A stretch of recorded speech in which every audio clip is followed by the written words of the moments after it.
और जो भारत के सरहदी राज्य हैं, चाहे उसमें उत्तर पूर्व के राज्य हों, चाहे जम्मू कश्मीर हो, चाहे पंजाब हो,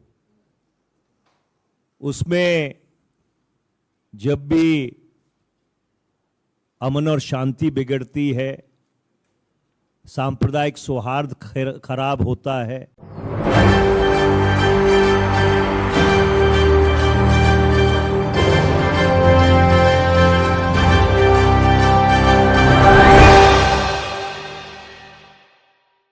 नमस्कार, SPN9 न्यूज देख रहे हैं आप। आपके साथ मैं हूं मानसी जायसवाल। मणिपुर की घटना को लेकर जिस तरीके से प्रधानमंत्री नरेंद्र मोदी से सीधे तौर पर सवाल किए जा रहे हैं, सीधे तौर पर मणिपुर की घटना को लेकर के भारतीय जनता पार्टी पर निशाना साधा जा रहा है तमाम विपक्षी पार्टियों की तरफ से। और तमाम विपक्षी पार्टियां अविश्वास प्रस्ताव लाने के लिए पूरी तरीके से यहां पर तैयार है। और अगर संसद में वाकई यह अविश्वास प्रस्ताव पारित हो जाता है तो साफ तौर पर प्रधानमंत्री नरेंद्र मोदी के पास इस्तीफा देने के अलावा कोई और चारा नहीं बचेगा।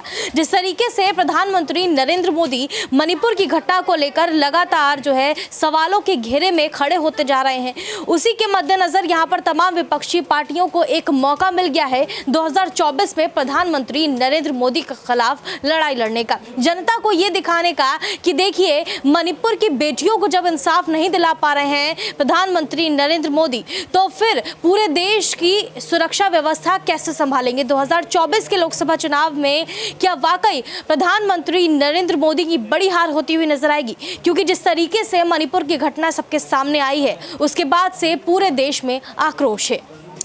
आपको बता दें, प्रधानमंत्री नरेंद्र मोदी ने बहुत पहले ही भविष्यवाणी कर दी थी कि ये अविश्वास प्रस्ताव प्रधानमंत्री नरेंद्र मोदी के खिलाफ लाया जाएगा, क्योंकि जिस तरीके से ये अविश्वास प्रस्ताव लाया गया है तमाम विपक्षी पार्टियों की तरफ से, सीधे तौर पर प्रधानमंत्री नरेंद्र मोदी की मुश्किलें जरूर बढ़ती हुई नजर आएगी अगर सांसदों का बहुमत जो है वो विपक्षी पार्टियों के साथ यहाँ पर आता है।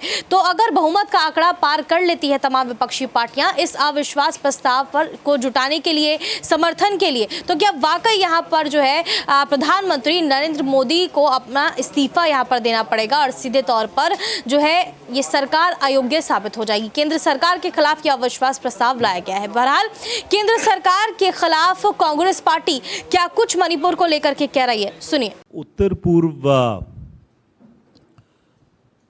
भारत का एक बहुत ही महत्वपूर्ण और अटूट अंग है।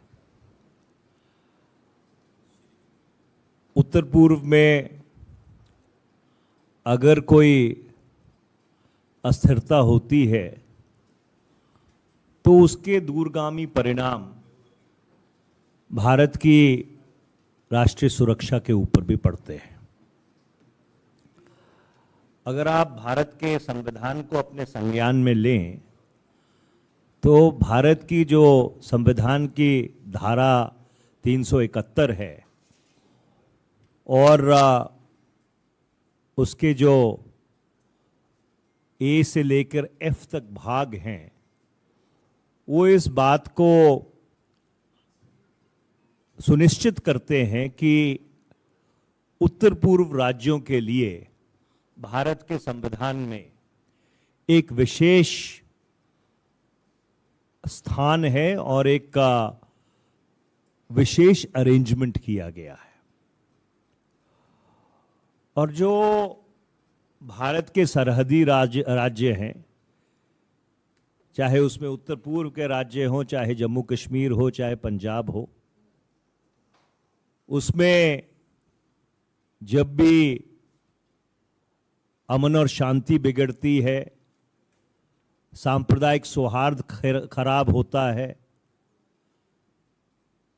अस्थिरता फैलती है, तो जैसे हमने पहले कहा कि उस चीज का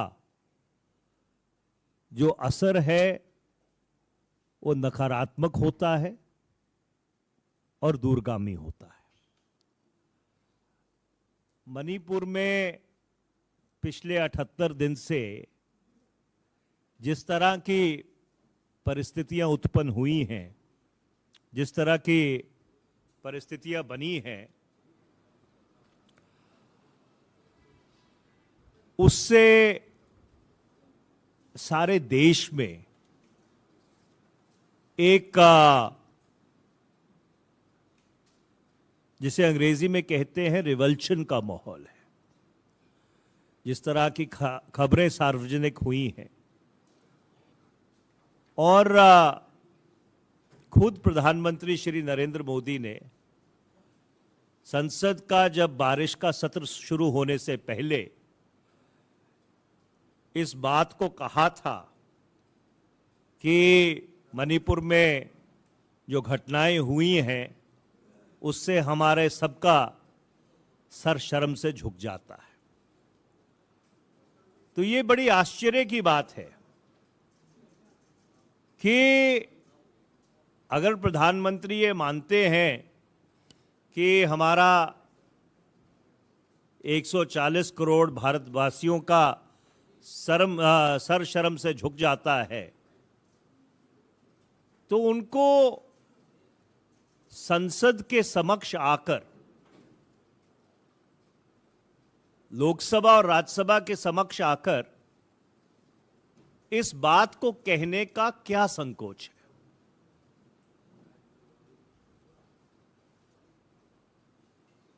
वर्ष 2004 से लेके 14 तक भूतपूर्व प्रधानमंत्री डॉक्टर मनमोहन सिंह, जिनको विपक्ष साइलेंट प्राइम मिनिस्टर कहा करता था, वो 70 बार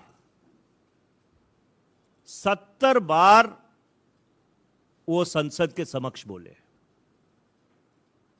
और मुझे याद आ रहा है कि 27 अगस्त 2012 को 17 अगस्त 2012 को जब दक्षिण भारत में जो उत्तर पूर्व भारत के लोग हैं उनको लेकर परिस्थितियां बिगड़ी थी, तो तत्कालीन प्रधानमंत्री डॉक्टर मनमोहन सिंह ने उत्तर पूर्व की संवेदनशीलता को संज्ञान में लेते हुए पहले राज्यसभा में और उसके बाद लोकसभा में सुओ मोटो इंटरवेंशन किया था। और राज्यसभा में उनके वक्तव्य के बाद राज्यसभा ने सर्वसम्मति से एक प्रस्ताव पारित किया था और जो उत्तर पूर्व के लोगों के खिलाफ हिंसात्मक घटनाएं हुई थी उसकी कड़ी निंदा की थी और उनको सुरक्षा का भरोसा दिलवाया था। और ये इसलिए किया गया था क्योंकि उनको इस बात का अंदेशा था, और वो खुद असम से राज्यसभा के सदस्य थे, कि उत्तर पूर्व में जब परिस्थितियां बिगड़ती हैं तो भारत की राष्ट्रीय सुरक्षा के लिए उसके परिणाम ठीक नहीं होते। और ये कारण है, और मैं आपको ये परिप्रेक्ष्य इसलिए बताना जरूरी समझता हूं क्योंकि सरकार ये कह रही है कि हम चर्चा के लिए तैयार हैं। सवाल चर्चा का नहीं है, सवाल जिम्मेदारी का है। हम कोई संसद में टॉक आउट नहीं चाहते हैं, हम ये चाहते हैं कि जिम्मेदारी तय हो कि 77-78 दिनों में अगर मणिपुर की परिस्थिति इस इंजाम पे पहुंची है, उसकी जिम्मेवारी किसकी है? बीच में ये खबरें आई थी कि सरकार ने जो धारा 355 है भारत के संविधान की, उसको इन्वोक किया था।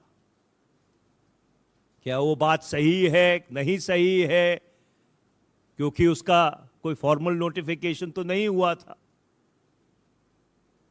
तो इसलिए बहुत सारे ऐसे सवाल हैं जिनका जवाब प्रधानमंत्री को देना उनका उत्तरदायित्व बनता है, उनका फर्ज बनता है, क्योंकि वो एनडीए भाजपा सरकार के मुखिया है। तो इसलिए पिछले वीरवार से हम लोग जो सामूहिक विपक्ष है, जिसका नाम इंडिया रखा है बेंगलुरु में। तो सुना आपने किस तरीके से यहाँ पर मणिपुर की घटना को लेकर के लगातार कांग्रेस पार्टी मोदी सरकार को घेरती हुई नजर आ रही है। अब देखना होगा कि 2024 के लोकसभा चुनाव में क्या इसका खामियाजा मोदी सरकार को भुगतना पड़ेगा। आप क्या सोचते हैं, हमें कमेंट करके जरूर बताएं। देश और दुनिया की तमाम बड़ी खबरों के लिए देखते रहिए SPN 9।